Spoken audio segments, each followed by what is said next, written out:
Accra Mayor to be approved, Ni Ajay Soa, who is taking over from Alfred Oko van der Poy, has only a couple of weeks to tackle the sanitation problems in the capital and also ensure choked gutters are cleared before the rain sets in. There are quite a number of expectations as he takes on this responsibility. You have been telling us about your wish list. Their license should be seized and then they should be made to pay a huge fine to get them back.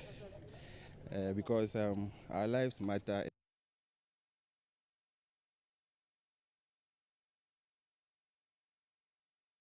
I think their license should be seized and then they should be made to pay a huge fine to get them back.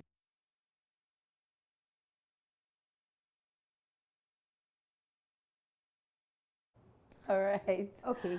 I think there was a mess-up yes, with the so audio. Exactly. We apologize. We'll try and bring you the audio later. Okay. But what's on your No, list? I should be asking you. I should be asking okay, you. I was the first to ask. No. All right. I am asking you. I think that there's a lot of debt Yes. and filth in Accra. And I feel it should be one of the things top on his list because we saw the NDC government, they set up 100 days for sanitation.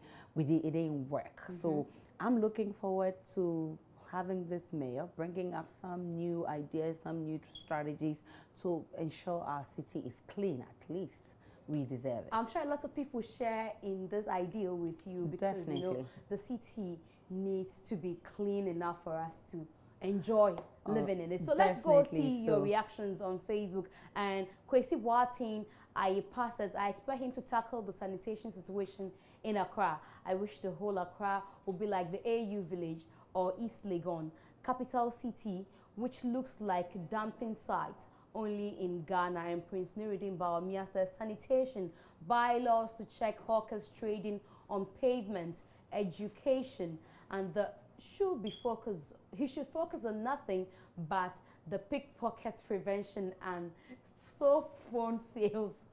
I wonder what the Accra Mayor has got to do with that. But interesting, Prince Nuruddin Bawumia says that he should check hawkers trading on pavements. But interestingly, the mayor says that, I had the mayor say that whoever says the hawker shouldn't trade is being wicked or That's something like that. So it doesn't look to me like he's going to sack them from the streets.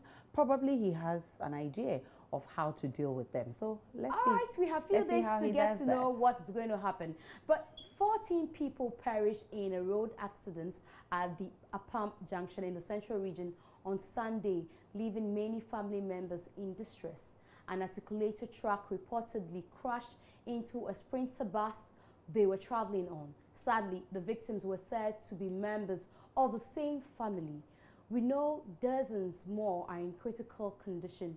It seems we need to revisit the crucial issues of road safety. And as the Road Safety Commission has often blamed such accidents on human error with drivers as culprits.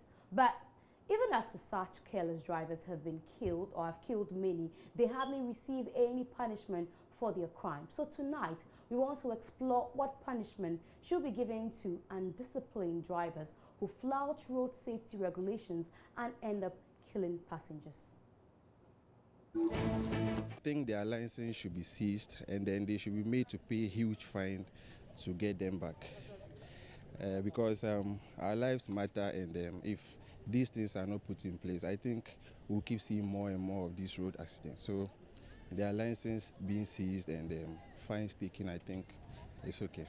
Okay, for the new mayor, first of all, I want him to deal with the plastics. That's he have to come out with a new way of managing our plastics because that's the main problem facing Ghanaians. Yeah, and the other one deals with our landscaping. He must come out with a new technology of how to locate our location. We have a location problem, especially when maybe you buy something from a shop and it's being delivered. The person cannot find the location very well. And the other one deals with street hawkers. I think he must also delve into that because they are we see them always on the street and very dangerous. And so when he comes into office, I think these three things can be dealt with. I think they are also victims because even though they didn't die, they are also victims. Maybe the accident was caused by them themselves. You don't actually know what caused the accident. So we should just let them go. Maybe they're also going through trauma. Seeing people dying in your bus and alone is enough pain, enough punishment for them. You get me?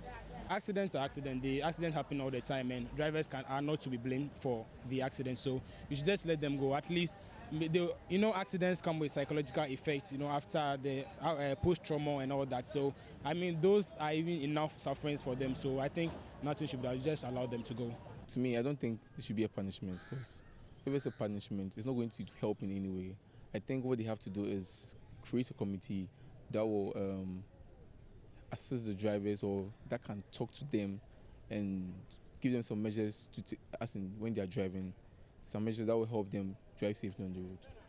Every driver should know what's the do's and don'ts, right?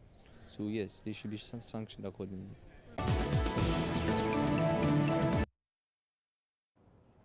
Well, it's interesting, but you found out that the two blogs were played together, exactly. The one on the road accidents and on the mayor.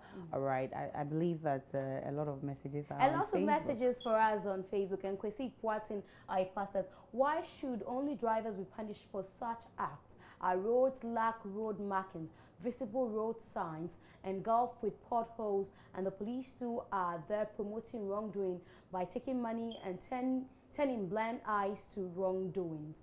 We are our own murderers. In Prince Nuruddin Balmia, these recent gory accidents in the country is so alarming and very horrific.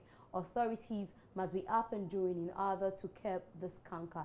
Allah save us all. And their license should be taken from them until 2 years later before they can have access to it. That's from Mortal Man.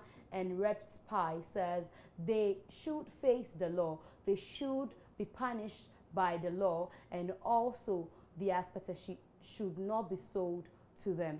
They must be fined for damage made, and their license must be taken from them. Banga GH says that, and Bakomi says withdrawal of license and imprisonment if possible. They should be sentenced to life imprisonment. Bright upon says go to prison, and I think the law should deal with them. Bam, says Bako Joseph. And so those are some comments on our Facebook page.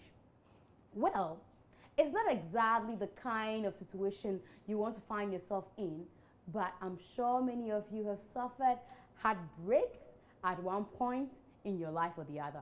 Breakups really can be emotionally challenging, especially for those who don't see it coming. But when you are out of love and cannot continue a relationship, you still need to end it anyway. Yes, that's true. So how best can you end a relationship in order to minimize the damage to your partner? That's what we've been asking you, and here's what you've been telling us. Best prescription I can give is that once you just realize things aren't going on well, you should just call the person's attention to it and tell the person that, you know what, I want us to sit and talk about this. This is the reason I can't continue with this relationship. If the person doesn't think, obviously the person would have his or her own reservations about the whole thing, but once you feel it is not right or you just don't want to continue, you just call it a quit. Person, okay, you don't just break up with someone for no reason. Apparently the person should have done something wrong, so you need to inform the person what they did and then the reason why you are proposing the breakup. How do you go about it? How do you go about it? Probably, let's say you find your partner cheating. Maybe you saw some text messages on his or her phone. You can call the person and then ask her or him what the relationship is. If the person is like, wow, like, I'm sorry, I'm cheating on you, but I'm sorry, I'm repeating. You'll be like, come on, there can't be any relationship between you two. So you just tell the person, let's break up. You just invite her over, but it has to be a process. You can't just start, just call her down. I mean, it's not working, so it's over. No. You have to give her instances. I mean, you have to let her know that, okay, at this point, at this time, I felt blah, blah, blah, blah, things like that. So I feel things are not working, and then let's just give ourselves some. You can even decide that, okay, we shouldn't just break up straight away, but then let's give ourselves a little space and things like that. You get it, and then when you realize she's okay, you're also okay. You're able to handle the aftermath of the issue. Then I think you just spill it out. Charlie, let's break up, and then things like that.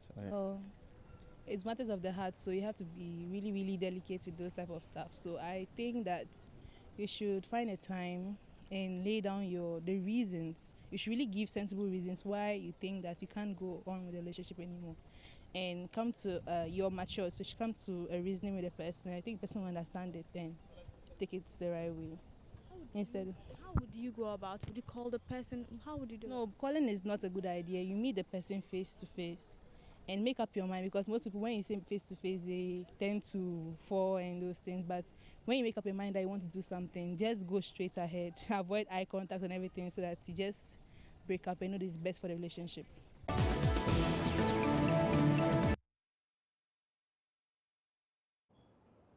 Aisha, interesting. Before you go on with anything, interesting. I know you're falling out of a relationship before. Tell me, how did you go about it?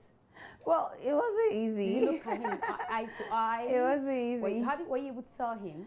Well,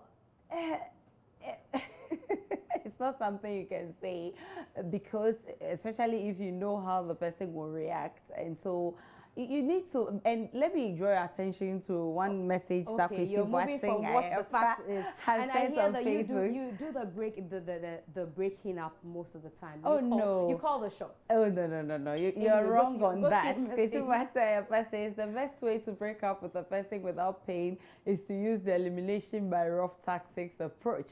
This is a process, and so he gives the process. He says reducing the calling time and duration, reducing the visiting time, reducing the outing time, and slashing down spending in the relationship. Anybody who begins to experience this will know what is ahead of him or her. Hey, this guy's an experienced one.